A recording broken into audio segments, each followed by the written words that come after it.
Ketika Pujawali besar atau Pujawali di pura, upakara-upakara suci di tempat peribadatan Hindu Dharma di Bali umumnya dimulai dengan satu kegiatan pembuka bernama Ngingsah Baas.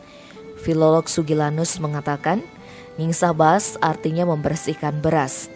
Tradisi ini bersumber dari kitab suci Rigveda yaitu Setapata Brahmana. Ini adalah bagian dari Rigveda yang paling terkenal, paling luas karena isinya paling penting di antara Brahmana atau kitab-kitab yang mengatur tentang upacara. Satapatha Brahmana bagian keempat, kanda pertama memaparkan persiapan persembahan. Disinilah disebutkan tentang tata cara memulai persembahan dan memulai Pujawali. Siapapun yang melaksanakan Pujawali diamanatkan untuk melakukan pengupasan dan penumbukan padi, terutama upacara yang dikenal sebagai Upakara Purnama Tilam di Bali. Di dalam istilah Brahmana dikenal sebagai Darsa Purnama Sesti, yaitu yatnya suci pada bulan baru dan bulan penuh atau Tilem dan Purnama.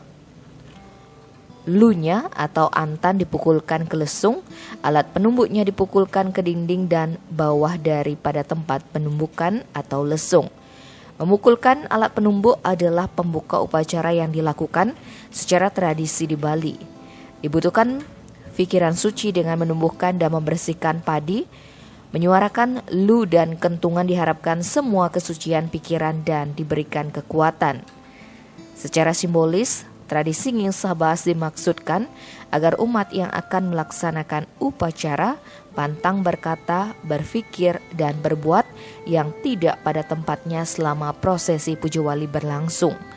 Pria yang mengoleksi ratusan cakep lontar usada ini menambahkan, lu dan kentungan atau alat penumbuk padi adalah upacara untuk menghalau semua pikiran negatif.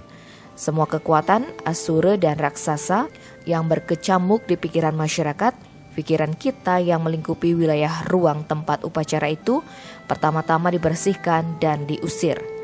Jadi tradisi Ngingsah Baas yang bersumber dari Satapatha Brahmana yang sedang, masih dan akan diturunkan oleh masyarakat Hindu Dharma di Nusantara, khususnya di Bali, dipahami sebagai tradisi suci yang bersumber dari Rigveda Satapatha Brahmana.